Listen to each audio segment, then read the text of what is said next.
All right, so we're going over 5 essential rules for retirees here, and we're going to get into some details just a little bit. So let's dive into it.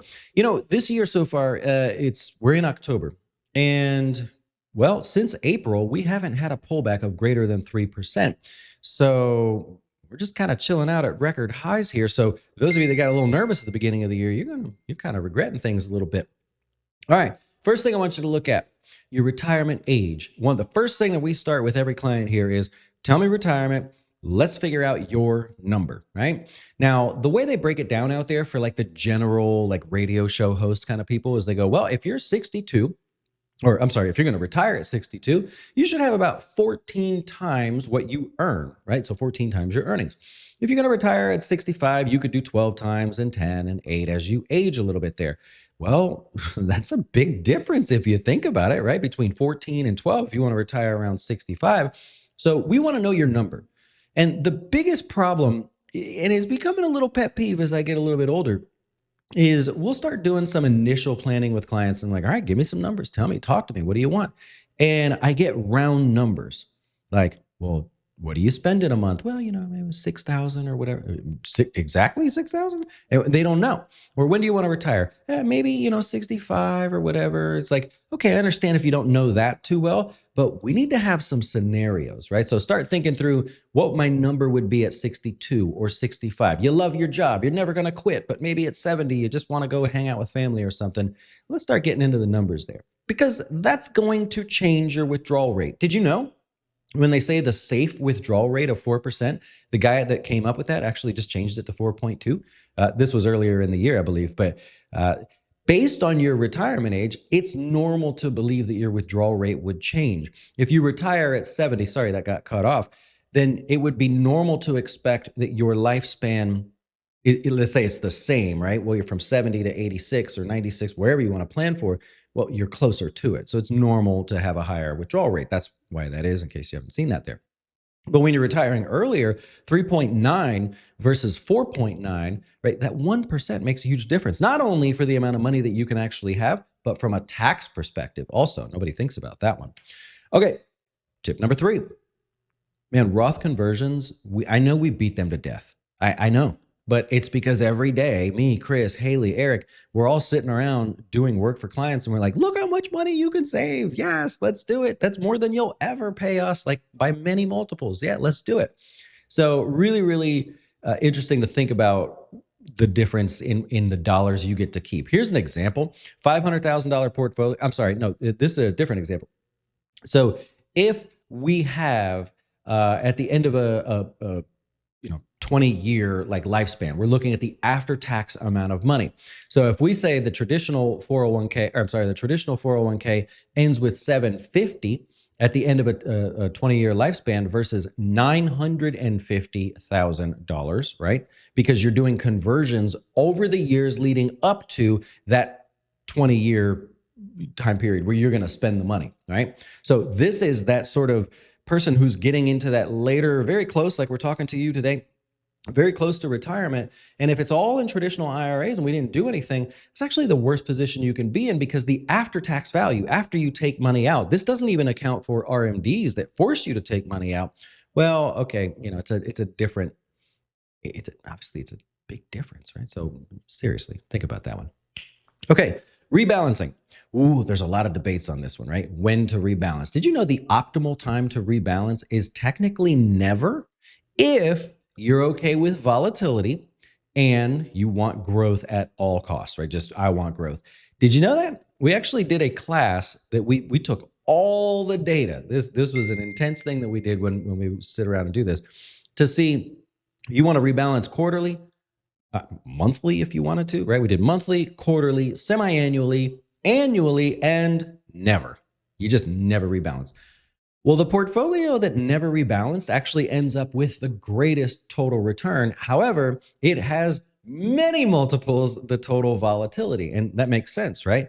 As things start getting bigger or doing better and better, the position size gets larger and larger inside of your portfolio. And so if it even just has a little pullback, that's a dramatic dollar change in your portfolio. So slight side topic there, but rebalancing during downturns. right? We got two things. Well, we have a lot to think about during downturns, but if instead of saying, I'm going to run away, right? I'm going to just go to cash or whatever. If we rebalance during downturns and we consider conversions while we do them, I mean, there's so many great examples of that. Like if that were interesting in the world of social media and we could sit here and just share plans all day and somehow someone would watch, we would do that. We do this for clients all day. It's just fascinating to see like, man, the difference there is incredible. Okay, speaking of downturns, we did this from the beginning of 2025, right? So when we had that, really the only pullback we've seen all year so far, if you were to take your $500,000 portfolio and you were to have avoided that, right? You just not avoid it, but you panic sold as things fell, and then things recover and you said, I would like to get back in. You now, at this point, this would be September, at the end of September, you got $420,000.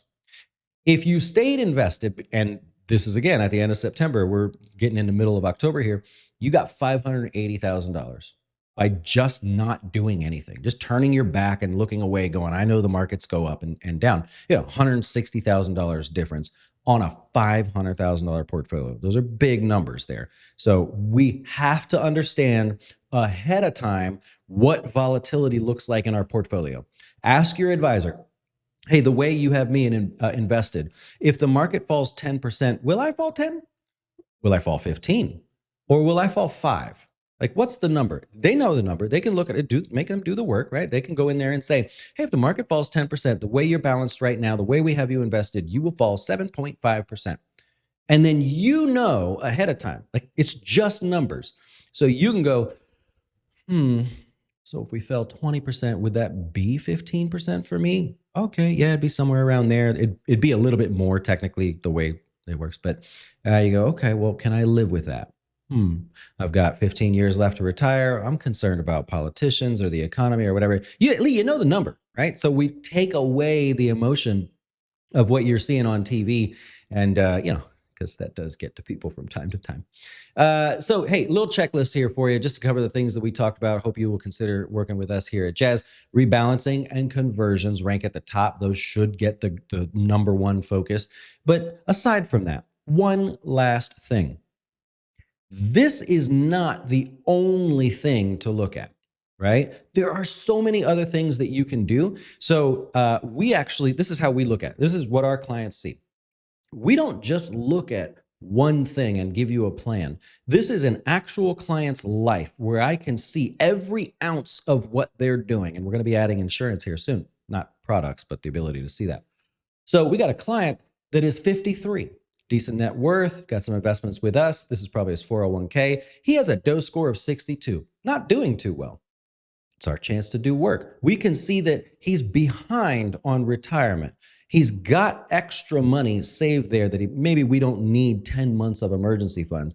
Very sort of manageable debt, not a big deal. He's actively saving, so where else can we do things? He's not doing too well with the money that's going to Roth versus traditional. We need to address that. It's off balance. It's inefficient for him. He's burning through 44% of the dollars to spend on expenses. That's actually pretty fair. Not much to do there. But the investments in his account are not very efficient, meaning the allocation, the accounts he's using for the dollars that he has, not very efficient. So we can actually go in here and go, what's happening? He has savings of way too much money. It is not being used efficiently. Not saying he needs to invest it, of course, but we can actually go into each one of these and see how he's the investments inside of his accounts are allocated. So inside of his, we'll call them Roth dollars, he's got 87% of his investments are allocated correctly. The rest are not, right? We need to address that. And then there's some other cool things that we can look at too. But so it's not just about going, do Roth conversions, stay in the market forever and never let go. It's about going, well, what's every dollar that I have doing? If we can account for every single one of your dollars and pick on you the second we notice one of those scores is going a little bit bad, well, you know you're going to hear about it, right? I like it. Now, we're not mean here. We like to help everybody grow their dough, and that is what we call the DOE score, something that we use with everybody, make sure they're on track. You want to work with us, jazzwealth.com. We love teaching. We love helping. And of course, we are fiduciaries. You can go right on our homepage. We even show what it costs to work with us. We don't hide a single thing from you. I hope you enjoyed. We will see you when we see you. Thanks for watching. Adios.